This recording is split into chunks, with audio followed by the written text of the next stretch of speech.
10 important tips when RV camping. We're going to be sharing this with you in just a second. Meanwhile, I am Dr. Dave, the RV Dummy. Welcome back, and today we are fortunate to have Yoko. Yoko, in case you're new to the channel, Yoko is my wife. We travel together in our RV with our cat, Boo Boo. And today we're going to be sharing this. By the way, if you like the channel, if you like what you're hearing today, give us a like, give us a subscribe, give us something, show us some kind of love. Anyway, we're going to be sharing 10 important tips when RV camping. We've been on the road camping for about 2 years now with our RV. We're not full-time, we're on and off, but we're about 2+ years now, and we've seen it all pretty much and heard it all at the campground. So we're going to give you 10 tips to hopefully try to stay a little bit more considerate of other campers. Let's dive right into it. Yoko, are you ready? Okay. When checking in, and now this goes mainly for campgrounds today and not boondocking. So if you're boondocking in like BLM land or at a Walmart or Cracker Barrel, this probably will not go for you 100%. But listen in anyway, I think some of these could help. When checking in at the campground, if there are people behind you in line, don't ask a million questions. Just can't check in, get your site number, go hook up, and then come back later and ask the questions when there's not a line. I find it's one of the most inconsiderate things where like there's 2 or 3 people in front of us in line trying to check in, and somebody's asking just a million questions. Oh, so what do you do? Don't do that. Number 2, when you arrive at the campground, don't park close to another camper if space permits. In other words, if you get to a campground and it's not all, let's say it's off season or during the middle of the weekend, it's not all that crowded, and they even assign you a site right next to another motorhome or fifth wheel or travel trailer or whatever it might be, ask to be switched. That happened to us a couple weeks ago in Florida. We got into a campground and they put us like right up against this other guy who had a Class A, and you could tell he was a little bit upset. So we went back to the office and they gladly switched us around to a less crowded area. Yeah, because empty. The campground was empty, so why do we have to next each other? It's like when I go into a restaurant, you know how sensitive I am, and the restaurant is empty, but there's one other table, and they seat us like right next to the other table. It's ridiculous. I can't stand that. God, come on. Number 3, if you arrive at a campground late at night, let's say what's late at night? Like, let's say after 10 p.m., after sleeping hours, if you arrive at a campground after 10 p.m., don't get there that late and start to set up your rig, because whether you know it or not, it is noisy, it bothers other people. We were in a campground, Yoko, not that long ago. It was like around between like Ocean City and Rehoboth Beach, Maryland. And I don't know if you remember, you might have been sleeping, but this rig pulled in, this big Class A pulled in right next to us in the middle of the night, and they had their either engine running or generator running until it was really super loud. It really bothered my sleep a lot. And they didn't realize it. They're probably very nice people, but they pulled in super late and had all this stuff going. It's not really fair to the other campers. But just sometimes it happens. Well, I think you should plan your trip so you're not pulling into a campground. Try not to do that, right? Yeah. I mean, plan your itinerary, plan your driving, so you're not waking up super late. You're not driving 12 or 13 or 14 hours a day and not pulling into a campground at 10 p.m. It's just not really right. I know there are extenuating circumstances. Number 4, if you're in a fairly crowded campground, be mindful of areas where like you share a water faucet or your electrical plug-in is in the same area as another. Just be mindful that you're not by accident unplugging other people's or messing with other people's connections, because sometimes the connections are very, very sensitive, and I've seen it where somebody was jiggling something in and knocked my connection out. So be very careful with others. Number 5. This is number 5. Number 5. Thank you, Yoko. Do not, if you smoke, and I'm not passing judgment on anybody, but if you smoke, do not smoke around other campers. You know, and if it's a fairly crowded campground, you might not realize this, but your smoke from your picnic table is affecting other people around you. So if you do smoke, especially those cigars, which really stink everything up, if you smoke, walk away to an area where nobody else is and you're not affecting anybody else's lung capacity or breathing. So just be mindful of other campers if and when you do smoke. Number 6 is a minor one, but still, if in the evening, in the night, make sure all your outdoor lighting is off.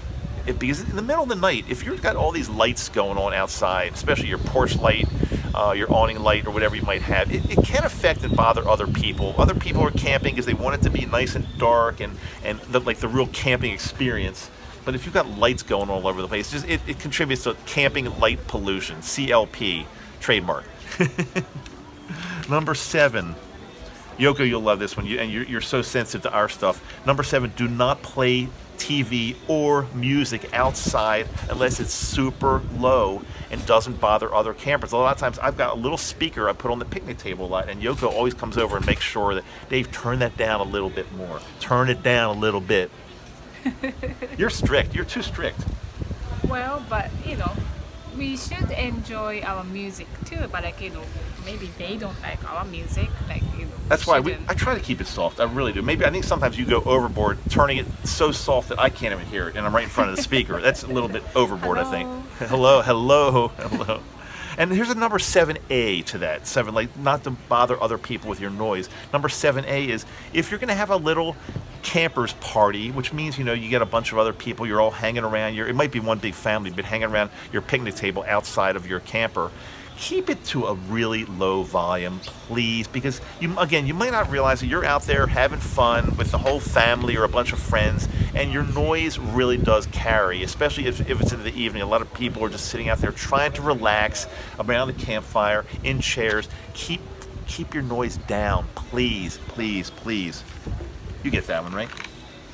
Number 8, if you have a campfire and you're enjoying it and having fun, when you're ready to go to bed and those coals are still really hot, make sure you put it out completely. Because once you leave the campfire site, that area, the fire ring or whatever it might be, once you leave that and wind picks up or a spark, an ash or something blows over, it can be a tremendous problem. So make sure your campfires are out 100%. You're quiet today. A lot of times you have very prophetic, is that a word, prophetic? I mean, I'm asking you, English isn't even your first language, and I'm asking you if something's a word. You're more prophetic. You say more. But that's okay. You're just taking it in. By the way, we are right now. Yoko and I are in Bermuda. No, we don't have our rig here. We couldn't drive our rigs, but we're on a very, very short trip with Mom, who likes to do these cruises once a year. So we left Sarony, our RV. Left Boo Boo back home with some close friends, and now we're here in Bermuda for a few days, enjoying the cruise with Mom and Brother Marshall. Number 9, clean. I don't know. See, Yoko, if we use the restroom at a campsite, we go into different restrooms. Obviously, there's a men's and there's a women's. So I don't know if this is a problem in the women's, but in the men's, a lot of times people leave the sink messy, wet, with all their, just mess all over the place. If you're using a public campground, toilet, bathroom, shower, clean up after yourself, dry it out a little bit, dry the surface of the sink counter also. The next person that comes is not going to be water and splash and soap all over the place. Be considerate of the next person that's going to be showing up there. That's what my mom taught me. See? Your mom taught you that. How many, you were probably less than 10 years old, I'm guessing, right? She taught you that. Good manners go a long way. Consider the next person. Yeah. Is the women's room the same way? Is it people are just a mess in there? Not mess, but I always try to clean. If somebody's paper towel was on the floor, I pick it out with paper. Paper. You don't touch it with your fingers because No, you don't know what's not. on that paper towel. No. Okay, number 10. I know you're going to love this one, Yoko. I saved the best for last. It's not major at all, but if you're at a campground, if you're doing your clothes, please use only one washer and dryer at a time to consider other people.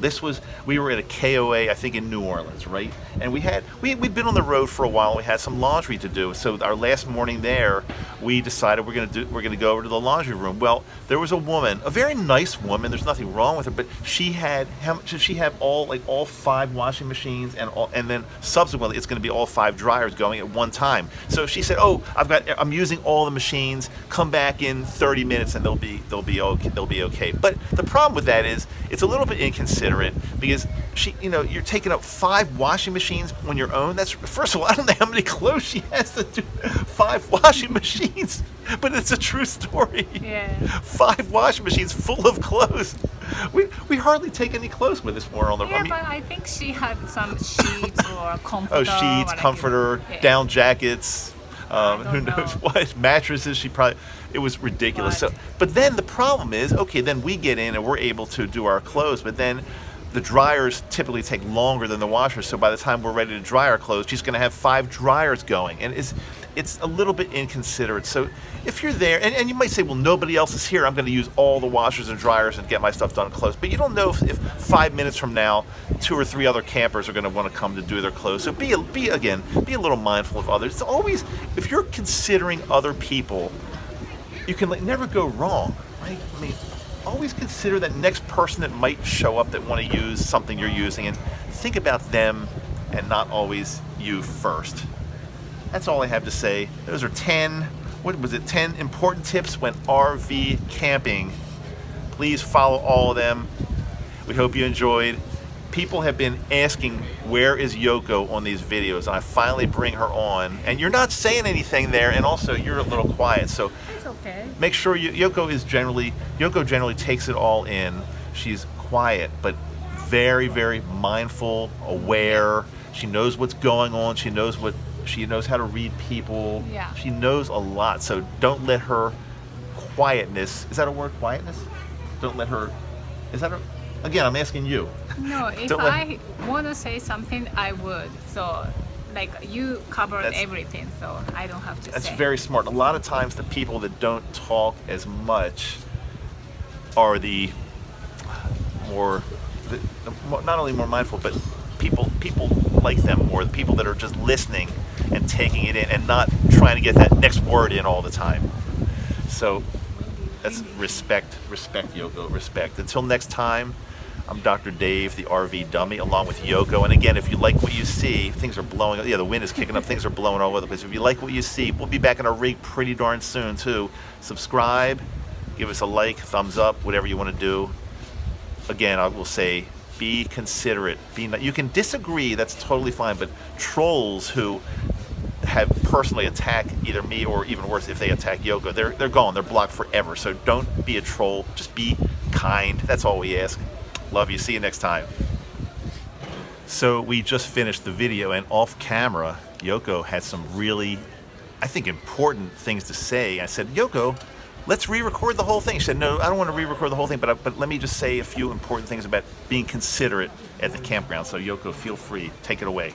So, if your family is making noise, okay, for example, like your grandkids are sleeping right next to your campsite, do you want to make noise? No.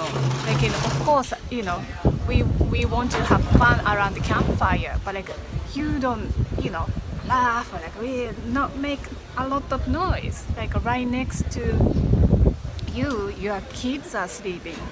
You want to have fun, but you're going to be a little bit quiet, right? And also, if we are already sleeping in a campsite, but next campground, okay, my grandpa and grandma's RV just pulled in, like, oh, they are making noise, I don't care. Like, yeah, I wouldn't care, but if I were opposite, already my grandkids are sleeping in the RV, I don't want to pull up on the 10 p.m. and making noise right next to them, right? So it's just a little bit, if